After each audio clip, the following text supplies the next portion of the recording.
Hi, everyone. Thank you so much for joining us today. I'm Lauren Farrell, and I'm joined today by Sofie Westlake of Quartix. I'm so excited for the conversation we have here for you, discussing how Sofie and her team leveraged freelancers to drive demand. So, Sofie, thank you so much for joining. Thank you for having me, Lauren. I'm really excited to be on here today and share what we've learned and looking forward to the conversation. Amazing. Well, we'll start with an easy one to get the conversation. Would love to hear a little bit more about your role today and how you got into marketing. Oh, wow. That's a good question. So, I've been in marketing for probably well over 20, 25 years. I've lost count. But most of my background really is in B2B marketing, where I've been for the last probably 15 years. And I've been working mainly in B2B tech, B2B software, which is a really exciting space to be. It's also, in my opinion, I know I'm a bit biased, but it's one of the most challenging places to be in marketing. But I think that there's so much happening right now that makes B2B so much more measurable.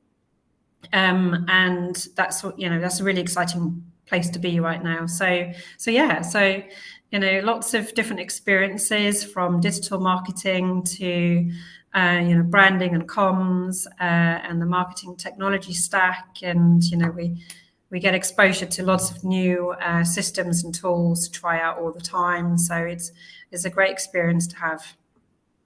Amazing. Well, you mentioned something key there is like how B2B has become more measurable. And I know one of the things that sparked this conversation was, the challenge faced obviously by marketers in B2B and driving demand. So would love to get a little bit more background on kind of the key challenges you had faced initially while trying to scale your marketing efforts with a limited budget. Yeah, so first off, just a little bit about Quartix. So we're a UK-based company listed on the AIM exchange.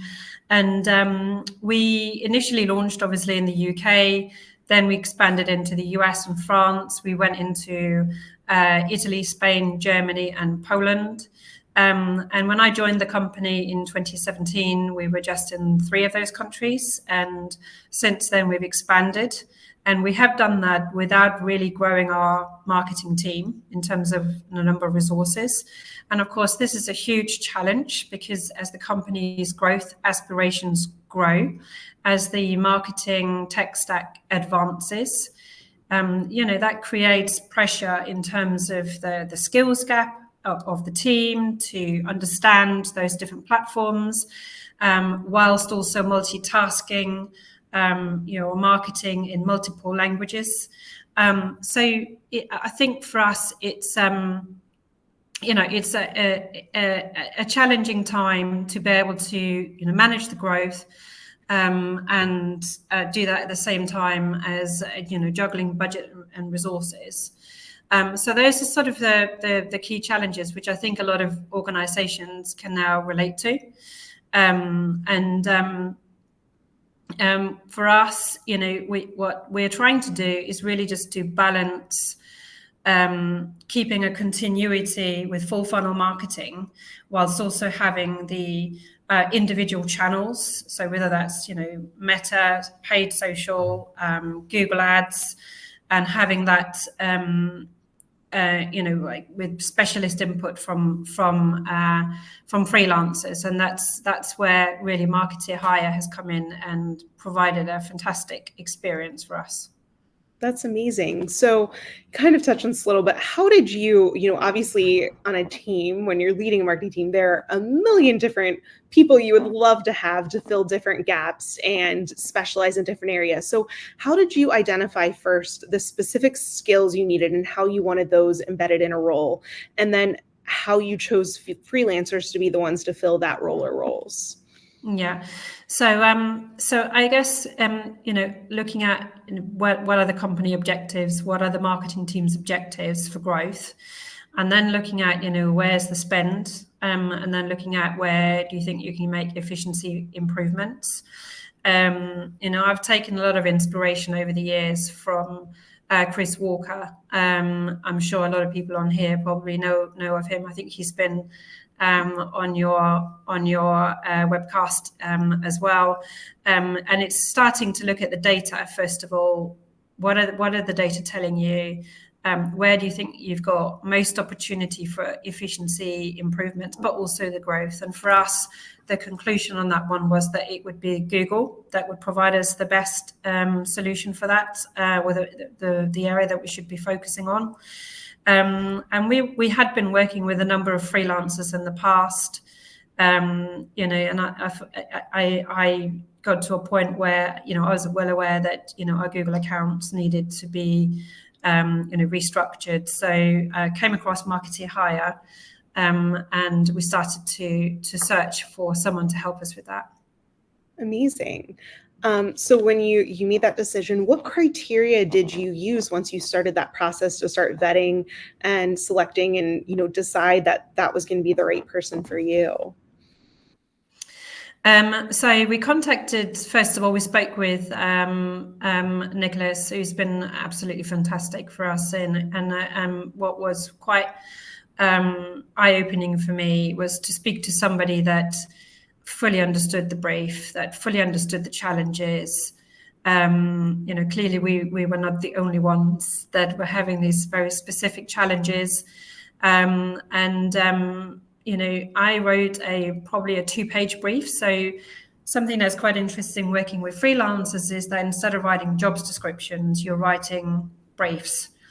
And you can be very specific in your brief. You can be more broad, but it's much more subject focused than, kind of requirements focused, or you're describing more the challenges that you've got, and the idea is to then obviously try to find someone who's familiar with those types of challenges. So that was quite a different process. Yeah, definitely. So what were some of the key indicators as you were having those conversations, that you were like, this is the right person? And how long did that take you? It was a very quick process. So I think from when we first spoke to Nicholas, about the challenges that we were having, what we were looking for, the help we might need, to him matching us with, I love that matching. He matched us with Jose, who we then had an interview with. It was probably just over a week or something like that. And I was very skeptical, I'll be honest. I was very skeptical to start with, because obviously having done a fair amount of recruitment in my time, you end up having hours of interview, and sometimes even with hiring, you can feel a little bit like you're taking a risk with the hire. But on this occasion, we met with Jose and Nicholas. A colleague of mine was on the call, and I just felt very, very quickly in that call that he knew what he was talking about. And I think after 15 minutes, I was convinced that he was the right person for us. And I've never, ever experienced that quick a hire before. I don't know if that's unique to him, or, but it was just a very quick, very simple process. That's amazing. 15 minutes. I think that, it might be a record in terms of the hiring process. So once you had made that decision, how did you onboard freelancers? Is there a different process that you found, or was it similar to full-time employees? It is a little bit different to full-time employees, because you have less time to onboard people. You want to hit the ground running. But because you're dealing with people who are a lot more experienced, and because you're dealing with people who go through onboarding all the time, so they have their own kind of experience. What do I need as a freelancer to quickly get up to speed? So it's a bit of a two-way process, really. But I think fundamentally, people coming into work with a marketing team as a freelancer need to know what we do as a business, what's the product. And we tend to introduce people to the product with one of our salespeople as maybe a 1-hour conversation to have a demo of the product. And then secondly, they need to have an understanding of who our customers are. And that can either be through the marketing team or sales. That can also be done more or less in an hour. Obviously, it's still kind of fairly high level. And then the third thing is understanding our current marketing technology stack and strategy. So again, I would try to do that in an hour. So I'm actually onboarding someone next week from Marketeer Hire, and the current format of that is about 3 hours, with some space for them to digest that information outside of the 3 hours. This is obviously very quick, but you've got to, if you're doing a 2-month project, your onboarding has to be very quick. You can't spend the 2 months doing the onboarding and then you get very little out of it at the end. So you've got to be really focused with that. Yeah, that's incredible, to be able to have that turnaround and integrate someone into the team so quickly. That's, I feel like, a lot of times where those barriers often lie, but it seems like you haven't had that and been able to kind of hit the ground running. So how did you have to, once you brought on Jose and started, him on the projects that you had implemented, did your goals and kind of the KPIs that you had provided him or that you had set evolve, or did you have those going into it, or did you base it on like their skill sets? No, so we actually specifically wanted to revisit the goals with Jose. So we, I think it's the age old: do you optimize for MQLs? Do you optimize for raw leads? Do you optimize for SQLs? What should you focus on? And historically we had focused on Google Analytics goal-based events, and we had been optimizing for cost per lead and volume of leads, but that doesn't necessarily mean that that's going to turn into revenue growth. So what we wanted to do with Jose was to revisit all of that, reset that. And so we did set new goals. We were looking at, we had been looking at a set of metrics that we were very open to changing. And with Jose's input, we then looked at the data that we already had captured through, our cookies in CRM, which is ultimately where, what is a good lead or not. Ultimately, your CRM will tell you that, because the CRM system will tell you whether that person became a customer or not, or that account became a customer.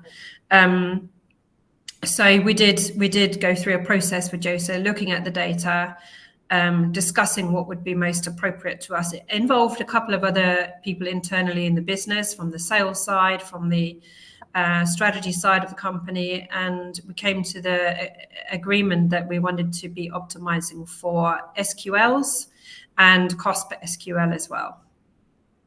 That's amazing.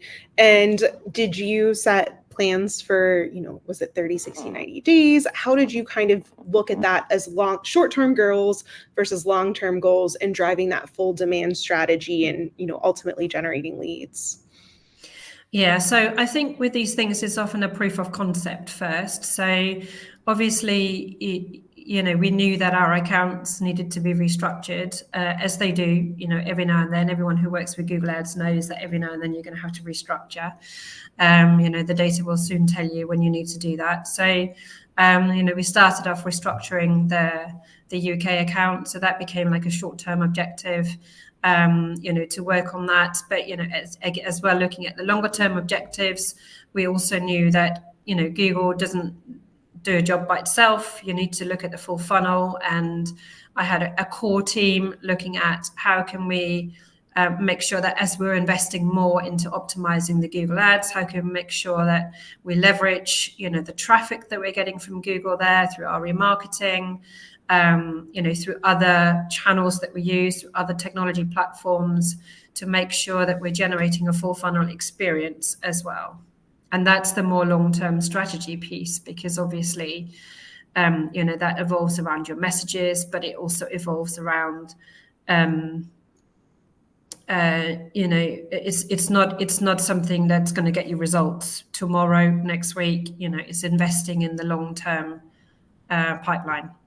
Amazing. I think one of the awesome things about freelancers is sometimes it's just, a project or getting started and kickstarting, a new strategy. So how did you balance, or do you continue to, having someone come in-house and help, drive that new demand strategy and achieve a lot of those things with balancing the in-house team? And is it more of an education process that the in-house team, you're hoping they eventually take over? Or how do you kind of look at that? And I know it might vary project by project, but I guess what is your kind of insight on that? That's a great question, Lauren. So I think, as you say, it's about keeping that balance between individual channel optimization. By channel, I mean, whether it's your Meta advertising, your LinkedIn, your Google, and then also like keeping it together, for consistency of messaging with your funnel, and you can get too much into one or the other. So you can get too deep into just one channel and you're putting all your effort and all your resources into that, and you're missing the big picture. Or you can you focus too much on the big picture and you're not getting into the detail of the individual channels. So this is always going to be a balance. But the way that we manage this at Quartix is that we have an internal team, and we're very lucky, we've got a very loyal team that have been with us for a while. So, know our customers very well, know our business processes, know the product very well. And we try to manage the funnel and the messaging side of it. So like the bringing everything together, or keeping it together. And then as our maturity evolves, in terms of level of, sophistication with the digital setup, you need more and more specialized people to help you with your paid media, with your paid search, etc. And that's where, if you can't afford to necessarily hire these people on a permanent full-time basis, you can fill that gap by doing short-term projects. And we do, with all the freelancers that we hire, we have a very clear kind of rule that they're also here to train the internal teams where possible. We want to make sure that we're upskilling our in-house team as much as possible, even though we're not trying to turn everyone into an expert or a specialist, but we're trying to move with the level of maturity as a team, and evolving using freelancers to do that. That's incredible. How do you see freelancers changing your strategy and how you build teams moving forward? Well, that's also another great question. So when you have, so I've been with Quartix for 7 years, and you've got a team that have been here maybe on average for 5 years plus. The question is, how do you innovate? How do you get fresh thinking? Where do you get new ideas from? How do you get really good at challenging what you're doing yourself? And the risk is that you can easily become a little bit stale, a little bit set, and this is how we do things. So this is also where freelancers play a really significant role, because they bring in a completely fresh perspective, and they are used to being challengers. I think a lot of freelancers know that their role is to challenge, and I very much hire on the basis of that. I want to hear, I don't want to just ask ChatGPT what's wrong with my strategy or what's wrong with this ad. I want to hear it from a human being. I want to engage with, other people to really get a debate on how things could be different, how we can evolve, any fresh perspectives. Very, very important role from freelancers. That's amazing. I think it's so timely that you mentioned like AI. I think that's something that people always ask, oh, can I just solve this with ChatGPT? And things are, I think, bigger and broader. There's so many idiosyncrasies to kind of think through that often are not thought of when you are building a strategy in terms of fitting in with a larger business growth plan. Taking a step back to kind of the demand piece, and we talked at the beginning about how you kind of set goals and all of that. Just as a team, and you don't have to answer, but how did you feel you were able to achieve things? You're a lean team with a lean budget, and making this pivot to hiring freelancers, did you feel like that kind of catapulted you to be able to achieve or get closer to your goals? Yes, definitely. I mean, as I've said before, obviously, there's no marketing team out there that has unlimited resources, unlimited budgets. Those are the two constraints that we have to work with always. And when you're pivoting your strategy, it's a very critical time because you're multitasking. You're always multitasking, but when you're pivoting, you're even more multitasking. And looking at those goals and what we set ourselves to do this year, we had to prioritize, like anyone else. And we decided that Google Ads was going to get the initial kind of first priority, first attention from us. Because you optimize, you make a channel efficient first of all, that then frees up capacity with that investment to put that money into other channels, to explore and experiment elsewhere as well. So I think thinking of marketing more like a project with Lego, so you've got lots of little blocks, and if you could have a specialist for every block, and then whilst you're putting all of this together, you end up with, you can get access to some very experienced people, and some highly skilled people if you treat it as little blocks rather than permanent hires necessarily. But I think having said that, it's still very, very essential that you have the continuity. If you just had freelancers and you didn't have a core team, you would totally lose the continuity. So it's that balance of complementing with the specialists, enabling you to build, and then also having, the foundation that holds, the whole thing together, where you get continuous learning as well. I love that. I think that's such an easy way to digest and really understand how you approach, and like a really great recommendation on how others can too. So do you have plans, or as part of the strategy that you've been building and finding success in integrating freelancers, do you have other channels that you're looking to kind of adapt this strategy? I know you did PPC and demand. Are there other areas that you're planning to kind of start incorporating that?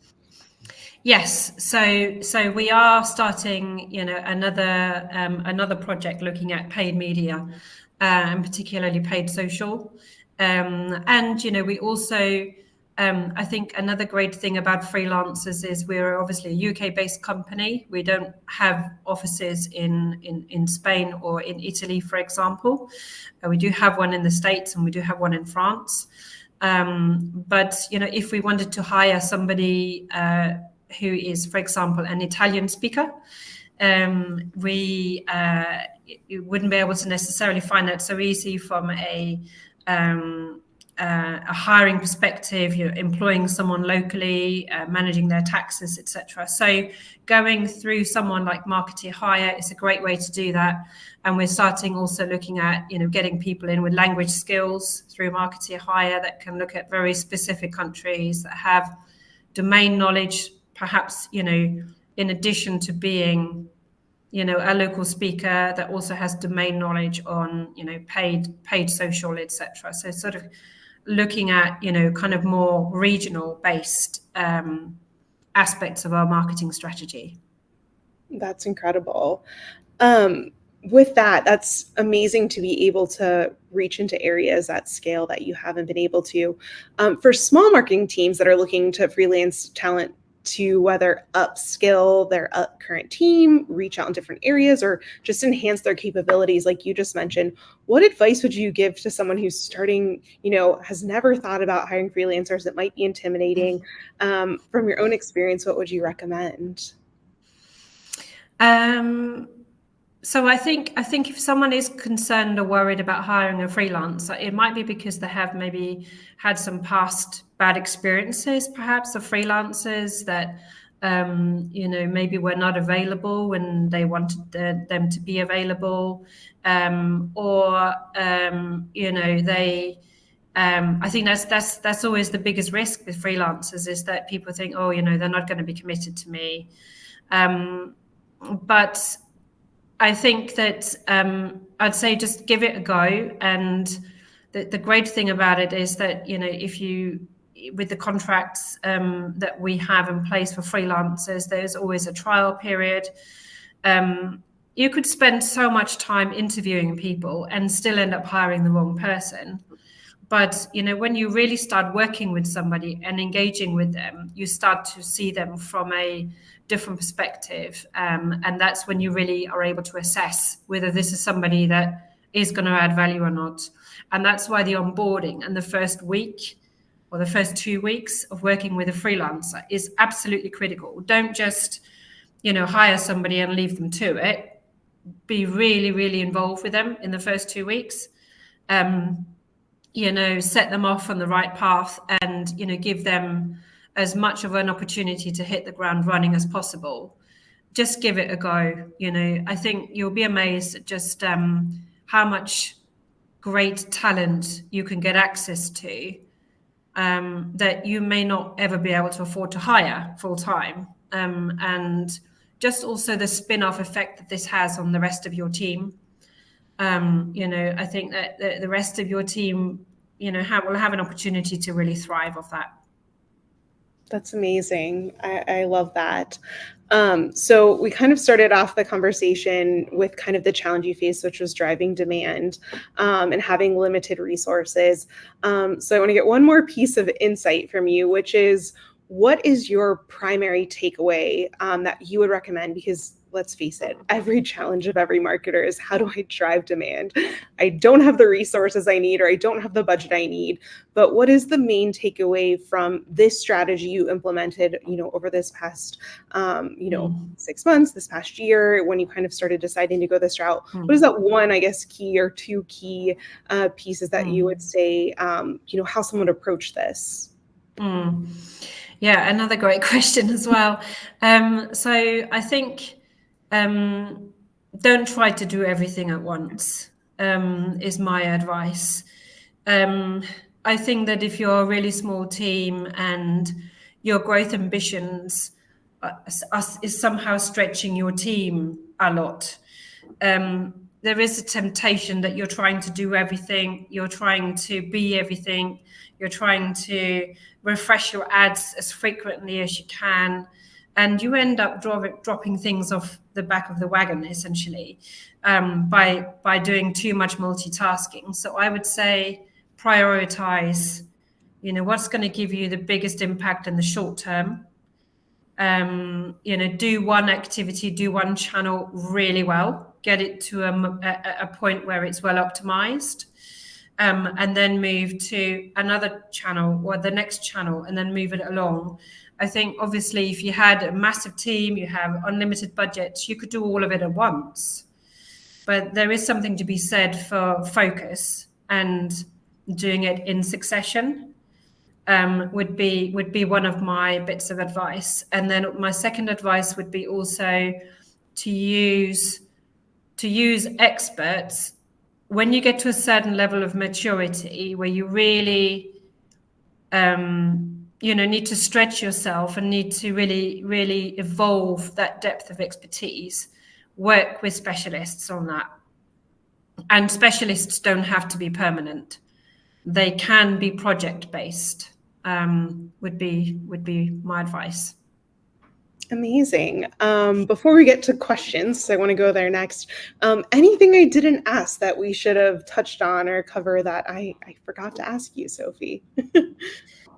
I think because we've been talking a lot about, Google Ads, I would just say, keep measuring, do try to look for, the source of truth, do try to look for what's happening within and try and make your CRM system, the place where you've got all of the data, because it unites things in the business, sales, marketing, the company strategy, all of the data needs to be in one place.